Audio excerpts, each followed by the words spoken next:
新婚当天，老公逼着我给他白月光的牌位磕头，只因这个白月光是他的救命恩人。我不愿磕头，当场提出离婚。可老公跪着求我不要离开他，我心软，对着牌位磕了头。晚上我越想越气，在网上发帖吐槽，大家纷纷嘲笑我拿了白月光替身的剧本，却有一个网友劝我快逃，这不是结婚仪式，是献祭生命的诫命仪式。好看的高质量小说千万，但人生胜利组这里占一半。全文一更到底，别忘了按赞、留言、分享、订阅，开启小铃铛。精彩故事现在开始。小何，你就别多想了，老板都让你拿下了，还怕一个死了的白月光干啥？要是老板愿意娶我，别说磕3个头，就是磕10个我也愿意呀。护士长的一番话让我陷入了纠结。老公李云说他最近资金紧张，所以婚礼一切从简，因此昨天结婚，我们就在家里举办一个简单婚礼仪式。婚礼现场一片白纱，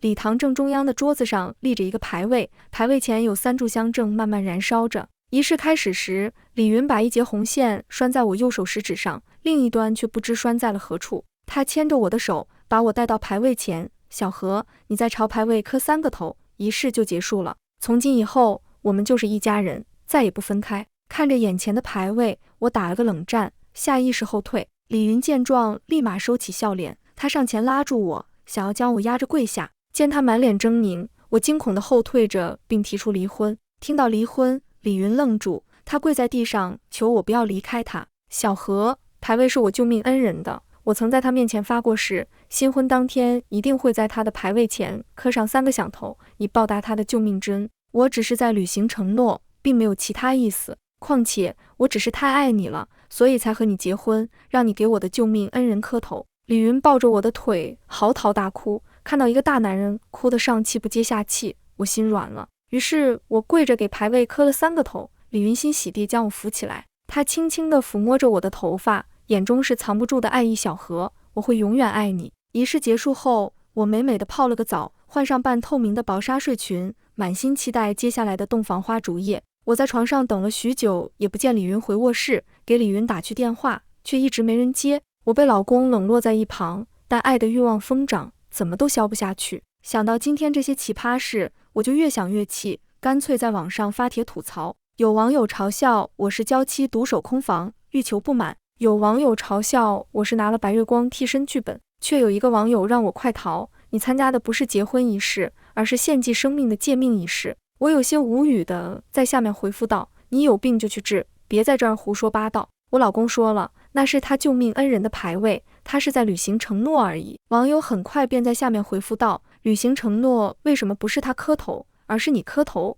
我呆住，我之前怎么就没想到，既然是报恩的话，为什么是我磕头，而不是他磕头？一会儿我们一起磕头。一想到这，我心里真的是膈应的慌。第二天上班，护士长打趣我，小美人，怎么看起来无精打采的？是昨天晚上太累了吗？真看不出来，咱们院长大人平时温文尔雅的，怎么这么会折腾人？瞧把小何折腾成啥样了。我趴在桌子上，有气无力道，护士长，我是想事情，所以一晚上都没睡着。你在医院待最久，你知道院长有一个白月光吗？护士长神色怪异地瞅了我一眼，就开始劝慰起来，男人心里有个白月光挺正常的，小何你可别再纠结了。况且呢，李院长的白月光都已经不在人世了，你还有啥好担心的？护士长把抽血的工具摆弄好了，小何，赶紧过来抽血吧。上个月医院强制所有人献血，我每天都雷打不动的去献血，哪怕是休息日，护士长也会带着工具到我家来抽血。当时我还打趣说，护士长，你可不能总是盯着我一个人抽血啊。护士长笑了笑说，就你的血最合适，再忍忍，下个月就不会找你了。我乐呵呵的就答应了。针头刺破皮肤，扎进血管，鲜红的血液顺着管子缓缓流入袋子里，我感觉浑身发冷，整个人晕乎乎的。护士长小心翼翼地把血液装好后就离开了。好不容易熬到下班，我拖着疲惫不堪的身子回到家，一打开门，浓郁的饭菜香气扑面而来，好香啊！我不禁惊叹，肚子也很配合地咕咕叫起来。李云端着菜，系着围裙从厨房走了出来，小何，快来吃饭。我坐在餐桌旁，吃着可口的饭菜，一天的疲惫顿时消散得无影无踪。吃完饭，李云在厨房洗碗，我躺在沙发上玩手机，旁边茶几上放着李云煮的五红汤，还有洗好切好的水果。我喝一口汤，吃一口水果，惬意地长舒一口气。这么好的老公，怎么可能是坏人呢？我拍了一张李云在厨房忙碌的照片，发到网上，把我当成宝贝一样捧在手心里的老公，怎么会伤害我呢？有些网友真是太不靠谱了。发完帖子，我又美滋滋地接着追剧。没过多久，昨天留言让我赶紧逃的那个网友给我发了一个链接，耳听为虚，眼见为实，你去看看就知道是真是假了。真是个无可救药的恋爱脑。被骂恋爱脑，我可忍不了。我气呼呼地打开链接，我倒要看看这里面到底是什么内容。点进去是一个人的主页，头像是两个人在亲吻。我慢慢往下滑动屏幕，查看内容，上面记录着一个男人的恋爱经过。两人从相遇、相识，再到相爱，在准备结婚的时候，女孩为了救溺水的男孩陷入昏迷。看到这里我笑了，虽然我老公也有一个救过他命的白月光，但我老公的白月光已经死了，连牌位都有了。我松了一口气，回到我的帖子下面，骂了那个网友一句：你才是恋爱脑，你全家都是恋爱脑。这时李云也收拾完了，他挨着我坐下，下巴放在我的颈窝处，双手环抱着我的腰，在我耳边轻声说道：小何，下周我带你出海去玩，好不好？之前一直太忙了，都没什么时间陪你，下周我把工作安排好，咱们一起去度蜜月。我心里像开了花一样，老公，你可真好。李云又在我耳边说道：小何，我给自己买了一份高额的意外保险，受益人是你，等会儿咱们就把合同签了吧。要是以后我发生什么意外的话，保险赔偿金也能确保你后半辈子的生活衣食无忧。我不想让你受苦，只是人生充满了变数，我担心。李云的声音突然停住了，一滴水珠落在我的颈窝，冰凉的感觉让我打了个冷战。我想转身去安慰他，李云却按住我的身子，阻止了我的行动。小何，不要动，让我抱一会儿。我身体僵硬地保持着这个姿势不动，任由李云宣泄着他的情绪，泪水不停地滴落在我的颈窝，然后顺着我的后背滑落。后背的凉意让我觉得这个男人他是深爱着我的，爱得很是深沉。可我命中注定不能长时间陪伴他。想到这儿，我下了决心，我也要买一份高额的意外保险，就算以后我不在了，他也能生活得更好。我拍了拍他的手说：老公，我也想买这份保险，你是受益人。李云猛地把我拉过去，看着我说道：真的吗？小何，太棒了。我疑惑不解，皱着眉头看着他。李云马上陪着笑说：我的意思是，太棒了，原来你也是爱我的，你一直都表现得很冷淡，我还以为你是为了钱才和我结婚的呢。我佯装生气地捶了捶他的胸膛，才不是呢，我是因为你这个人本身才嫁给你的。李云满怀深情地把我揽入怀中，小何，你真好。最近我变得越来越没精神，整个人都昏昏欲睡的。我知道我们家的人都因为一种怪病寿命不长，可我还不到30岁呢，应该没这么快发病呀。我摇了摇头，想让自己的脑袋清醒一些。过了一会儿，我终于清醒过来。我提着行李下楼的时候，李云已经收拾好，坐在车上等着我一起出发了。我上车后，他满心欢喜地看了我一眼，嘴角的笑意怎么都藏不住。我忍不住扑哧一声笑了出来，真是个呆子，都30岁的人了，还跟个愣头青似的。我们登上船，开始了蜜月之旅。可李云好像特别忙，每天都不见他的踪影。我一个人玩得实在无趣，就到甲板上吹海风去了。这天我正在吹海风的时候，身后传来一阵惊呼：小何！我转过身，就看到孤儿院里的铁哥们李三站在我身后。我扯开嗓子喊道：李三，这么多年你都跑哪儿去了？我一直都联系不上你啊！李三大步流星地朝我走来，紧紧地抱住我。小何，这些年你过得咋样啊？我拍了拍他的肩膀说：你怎么都不来找我呢？李三松开我，挠了挠脑袋，有些尴尬地说：我跑到山里拜师学艺去了，师傅规定学不成不许下山，所以我一直在山里待着，山里没信号，就联系不上你了。看着他那副囧样，我捂着嘴偷笑。他还是老样子，傻里傻气的。李三害羞地低下头，用余光偷偷瞄了我一眼，突然脸色变得特别难看。他一下子抓住我的手，眼睛死死地盯着我手上的戒指。我被他那仿佛要吃人的眼神吓到了，不由自主地往后退了2步。李三，你这是怎么了？李三这才回过神来，松开我的手。他咬着牙恨恨地说：这戒指是谁给你的？我揉了揉被抓得发红的手，无奈地说：我结婚了，这是婚戒呀。李三双手抱着头蹲在地上，垂头丧气地说：都怪我没本事，要是我能早点学成，回来找你就好了。我知道李三一直喜欢我，可没想到我结婚了，对他的打击会这么大。我安慰他说：李三，我一直都把你当成哥哥呀，虽然我结婚了，但你永远是我的哥哥。李三苦笑着说，你这个傻姑娘，你知不知道，你都快没命了。我被吓得大惊失色，你被人施了借命的邪术，看这样子，对方都快成功了，你赶紧告诉我，你最近都发生了些什么事？借命。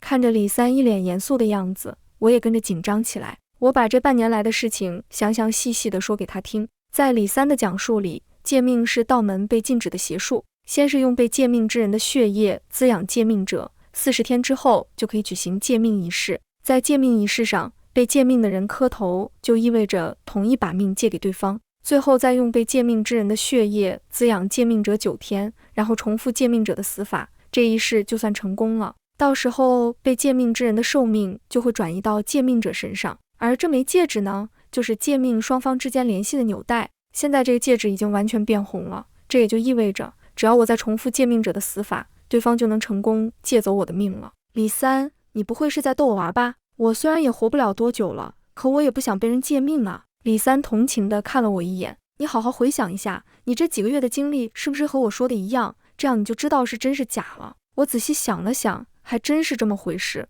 每天都被抽血，结婚仪式上对着牌位磕头，李云还突然要带我出海度假，我越想越害怕，牙齿都止不住地打颤。李三，我不想死啊。李三看了看周围的环境，凑到我耳边悄悄跟我说了几句话。我满脸疑惑地看着他，真的能行吗？李三非常坚定地说，这是唯一的活路了，你要是想活下去就听我的。我突然想起上次没看完的那个恋爱博主的帖子，只有我看得浑身发冷，因为那只手是李云的，他的无名指上有一颗红痣。我失魂落魄地回到房间，下午李云来到房间，满脸兴奋地说要带我去看海景，我拒绝了，可李云根本不给我机会，他用力地拉着我的手，把我往外拽，我浑身没力气，只能由着他把我拉到船舱的2楼。在船舷边上，李云一脸狰狞地笑着说，小何，永别了，祝你下辈子幸福。然后他用力地把我推到海里，我掉进深海之前，听到他大声呼喊，救命啊，我老婆掉到海里了，动了，他的眼睛动了。秦秦，快醒醒啊，秦秦。嘈杂的声音在我耳边环绕，萧琴，醒醒，快醒醒。可我是小何呀，萧琴是谁呢？耳边的声音不停地吵闹着，感觉脑袋都要被吵炸了。我抬手想要驱散这些烦人的声音，但我的手却被人紧紧攥住了。我缓缓睁开双眼，正好对上李云那满含深情的桃花眼。李先生您放心，他已经醒了，不会再有什么事了。好熟悉的声音，我扭头就看到李三站在床边冲我使眼色。我明白，我们成功了。那天在船上，李三告诉我，想要保住性命，只有一条路可走，那就是和借命之人换魂，要不然我就只能被人借走性命，落得个悲惨死去的结局。我狠心同意了，就由着李三去安排。幸运的是，我们最终成功了，我活下来了，再也不用担忧被人借命，也不用担心因为疾病早早离世了。李云握着我的手，呜咽着说，秦秦，你总算醒了，我可太想你了。他眼睛通红地望着我，眼中满是掩饰不住的深情和失而复得的真实。这时候，我突然很恶劣地想，李云要是知道他心心念念的白月光被他亲手推到海里淹死了，他会是什么样的表情呢？我真的是特别期待，迫不及待地想要看到他那惊恐与悔恨交织的表情。不过现在还不是时候，我调整了一下表情，虚弱地朝着李云笑了笑，云哥，你辛苦了。听到我的话，李云一下子愣住了，傻愣愣地看着我，他的手颤抖着，轻轻抚摸我的脸，眼中是我从未见过的深情。一想到之前他为了骗取我的性命，也曾这样假装深情，我就恨不能撕下他的脸皮。不想再看到他这张讨厌的脸，我索性闭上眼睛装晕。李云见我闭眼，慌张地大喊，仙师，仙师，您快来看看，秦秦怎么了？护士长的声音从外面传来，院长，李仙师说萧小姐只是太过虚弱睡着了，您不用担忧。仙师还说这是后遗症，你让她多休息就好。李云这才镇定下来，他帮我整理好被子，然后默默退出去了。我心里一阵刺痛，我一直把护士长当成姐姐，什么事都告诉她，心里也总是想着她。可护士长从始至终都知道真相，他是李云的帮凶，也是谋害我的刽子手，我一定要让他们付出代价。我问李三有没有什么法子能悄无声息地把李云和护士长解决掉。李三白了我一眼，满不在乎地说，你说的那些都是邪门歪道，是伤天害理的事情，我可不会去做，而且用了邪术的话是会遭到反噬的。你好不容易才换了条命，还是好好珍惜现在吧。见李三不肯帮我，我赌气地说，你之前不是用过一次吗？哼，现在又在这里装什么正义之士？李三抬手在我的后脑勺拍了一巴掌，你这个忘恩负义的恋爱脑，之前那是为了救你才用的，你居然还指责我。再说了，那是他们先用邪术害你，我是以其人之道还治其人之身，凡事不会落到我们头上。我撅着嘴，赌气地把头扭向另一边。李三把我的头扳正，盯着我的眼睛，严肃地说，你想报仇我不阻拦你，但是你不能用邪术去害人，不然我不会饶过你。看着李三严肃的神情，我打消了用邪术害人的念头，只能从长计议了。10天之后，我康复出院了，李云兴奋得不得了，他拉着我去拍婚纱照，去挑选戒指，去弥补之前他和萧琴未曾完成的遗憾之事。我一声不吭地跟在他身后，心里盘算着该如何复仇。这一天，我正在试婚纱的时候，李云接了个电话。挂掉电话之后，他激动地抱起我，在原地转起圈来。我满怀好奇地问道，云哥，什么事让你这么高兴呀？李云看了看周围，然后凑到我跟前，小声地说，小何的赔偿金到账了，整整1000万呢。我瞪大了眼睛，难以置信地盯着他，小何是谁呀？为什么要赔给你这么多钱？李云赶忙捂住我的嘴，神色紧张地看了看四周，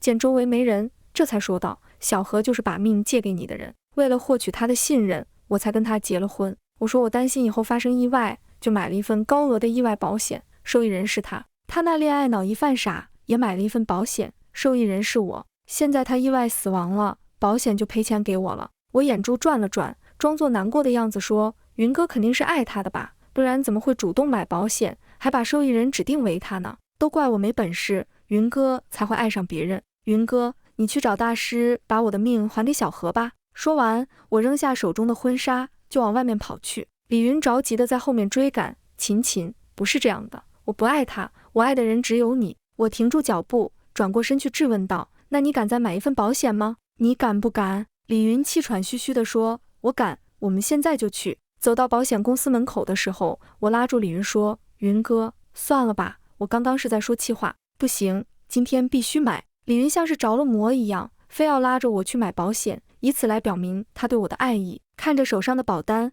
我轻声说道，云哥，你对我真好。云哥，我想去你的医院上班，我想每时每刻都能看到你。李云捏了捏我的鼻子，满脸宠溺地说，我的医院就是你的医院，你想去就去。我高兴地说，云哥，我想当护士，我从小的梦想就是成为一名护士。李云一个劲地点头，我兴奋地抱住他的脸亲了一下，李云啊，护士长啊，好戏要开场了。第二天，李云把我送到护士长办公室，让他好好照顾我。护士长毕恭毕敬地答应着。李云离开之后，护士长把我带到 VIP 部门，想让我在这里当护士。可是我怎么会如他所愿呢？我拿过他的工作证，抹撒着他的照片和名字，挑衅地说，可是护士长，我想当领导呢，要不你就委屈一下，把位置让给我吧。护士长满脸疑惑地看着我，我凑近他，在他耳边轻声说，我老公说了，你知道的事情太多了。护士长不敢置信地看着我，随后一把扯过他的工作证。我顺着他拉扯的力量跌坐在地上。护士长的身后，李云急匆匆地赶过来，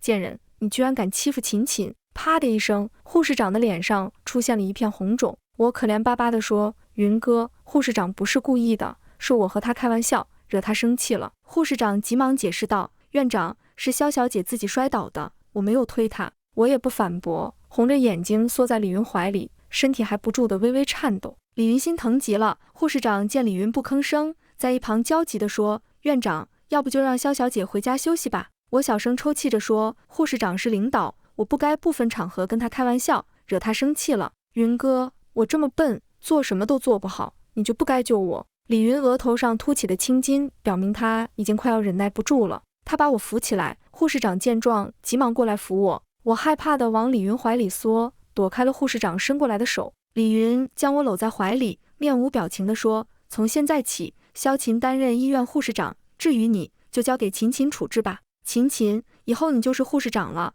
没人再敢欺负你。在护士长办公室里，我喜滋滋地接过象征护士长身份的帽子和名牌，然后示意其他人扒下护士长的制服。不对，现在应该称呼她为叶小芳了。小护士们一哄而上，手忙脚乱地扒掉了叶小芳的制服。我安排叶小芳去干最脏最累的活，还总是安排她值夜班。她虽然恼怒，却拿我毫无办法。他想辞职走人，我就拿出他签的升职协议，让他赔钱。以前我曾听他抱怨过，他签了一份升职协议，必须要在医院干满8年才能离职，要是想提前走，就得交违约金。每年的违约金是工资的2倍，护士长才上任1年，还剩下7年，1年要赔30万，总共要赔200多万呢。叶小芳拿不出这笔钱，只能继续留在医院上班。没过多久，我要求所有人都强制献血。叶小芳听到这个消息后，脸色变了一下。我找来叶小芳的死对头，让他每天抽取叶小芳的血液。叶小芳经历过我这一遭事情，她心里明白抽血意味着什么。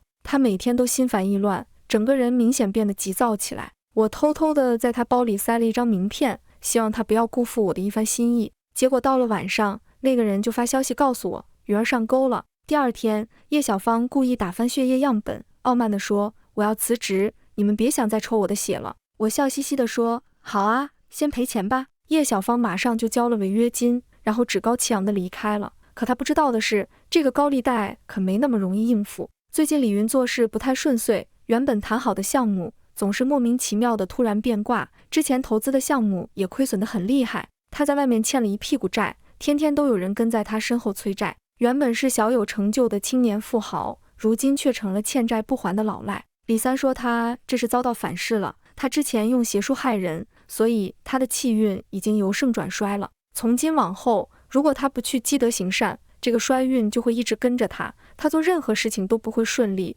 很有可能最后落得个破产的下场。我诧异地说，这个反噬是不是有点太轻了呀？他可是想要害我性命的，怎么就只是反噬他的气运呢？李三一脸高深地说，因为我救了你，所以他不算完全成功，所以反噬相对比较轻。不过呢，你可以再推他一把，让他摔得更厉害。我明白了。我有意无意地向李云透露，叶小芳最近好像突然暴富了，经常在朋友圈看到她晒大豪宅、晒游艇。李云果然来了兴致，他急切地问道，她是怎么做到的？我现在真的很需要钱。我拿出名片，装作不经意地说，不知道呢，不过这个是我从她包里调出来的，说不定和她发财有关呢。李云一把抢过名片，眼睛里闪烁着光芒。果然，到了晚上，李云就通过高利贷借了一大笔钱。可是高利贷借来的钱和他所欠的债务相比，不过是9牛1毛。在有心人的诱导下，李云走上了赌博之路。第二天早上，李云兴冲冲地告诉我，秦，我发财了，我赢了1000万，我的欠款马上就能还清了，等我还完账，咱们就结婚。我笑得嘴都合不拢了。云哥，你可真厉害！听到我的夸奖，李云更加得意忘形了。中午的时候，李云又跑去赌博了。这一去就是连续10天，他都窝在赌场里面不出来。我看着手机里李云疯狂下注的视频，无趣地打了个哈欠。看来李云是彻底沉溺于赌博，没救了。除了第一次赌场故意让他赢钱之外，其他的时候他都是输。但是越输，李云就越冲动，他老是想着下一把肯定能把输的钱都赢回来。就这样，他一次又一次的下注，一次又一次的输钱。到如今，李云已经把房子、车子都输光了，就连医院也被他抵押出去了。这一天，我正在上班呢，一群人浩浩荡荡地冲进医院，他们把李云扔到了我的面前。我看着地上浑身是血的李云，蹲在他跟前，咂咂嘴称赞道：“这是谁啊？被打成这个样子，恐怕是没法治好了。”李云吃力地抬起头，他哆哆嗦嗦地伸出手来，抓住我的鞋子，嗓音沙哑地说：“秦，救救我！”我站起身来，一脚把他踹开，别想碰瓷啊，我可不认识你。你们要是看病就先交钱，不看就赶紧走，别想随便弄个人来我们医院讹诈。那个带头的光头听到我这话，一口唾沫吐到李云脸上，妈的，竟敢骗老子说有人愿意出钱救你，就你这副鬼样子，看着就会气，呸，给我狠狠地揍他。你们要是看病就先交钱，不看就赶紧走，别想随便弄个人来我们医院讹诈。那个带头的光头听到我这话，一口唾沫吐到李云脸上，妈的，竟敢骗老子说有人愿意出钱救你，就你这副鬼样子，看着就会气，呸，给我狠狠地揍他。一群人围着李云，对他就是一顿拳打脚踢。李云凄惨地呼喊着：“秦，是我呀，真的是我，救救我，快给他们钱，不然他们会打死我的。”我掏了掏耳朵，不耐烦地说：“要打出去打，再在这儿闹事的话，我就报警了。”听到我要报警，光头就带着李云离开了。李云就这么彻底从我的生活里消失了。我从医院辞职之后，就跟着李三学习道术了。学了大半年之后，我终于摸到了一些门道。这一天，我像平常一样找了一处河边坐下打坐，忽然看到水面上飘过来一个人，我报了警，警察很快就来了，一同来的还有打捞队员，他们把人打捞上岸。我走近一看，那个人居然是叶小芳，不过和一般溺水者的肿胀不同，叶小芳整个人干巴巴的，就像是血液被抽干了一样。李三观察了一会儿之后，严肃地说，叶小芳是被人施了邪术，被人借命了，就和你之前的遭遇一样，只可惜她没有你那么幸运。我惋惜地摇了摇头，是啊，她确实没有我幸运。原本以为她会被高利贷暴力催债，会被逼得发疯的，却没想到她会被人借命，真是报应啊。李三接了一个东南亚的单子，见我没什么事干，就带着我一起去了。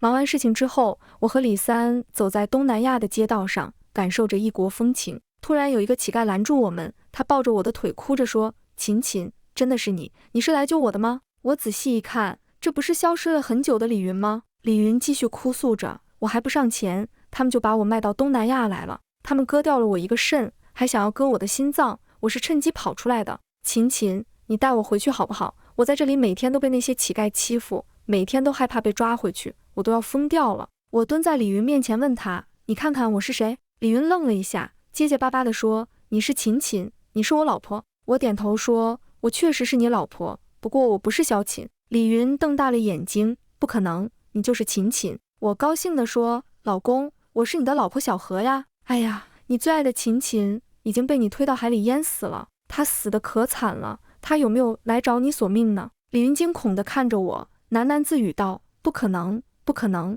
你怎么可能是小何？你说要是我是秦秦，我会不救你，看着你被高利贷和赌场的人揍吗？李云看了看我，若有所思的样子。我接着说，哦，忘了告诉你，那个高利贷是我找的，赌场也是我找人带你去的。原本以为会多费点周折呢，没想到你这么经不住诱惑，啧，真是没用。李云呆呆地站在原地，不可能，你在骗我。然后他又猛地揪住自己的头发，嘶吼起来，秦秦，不是我杀的你，不是我。我招呼李三，把李云弄上车，带他回国。李云一路上疯疯癫癫的，一会儿哭一会儿笑。回国之后，我麻溜地买了3张船票，带着李云开始了愉快的轮船之旅。在甲板上，李云痴痴地望着前方，眼中满是爱意。我在他耳边轻声说，秦秦正在海里向你招手呢，你看到了吗？他让你去找他呢。他说，你要是再不去，这辈子就再也见不到他了。李云嘴里嘟囔着，秦秦，等我，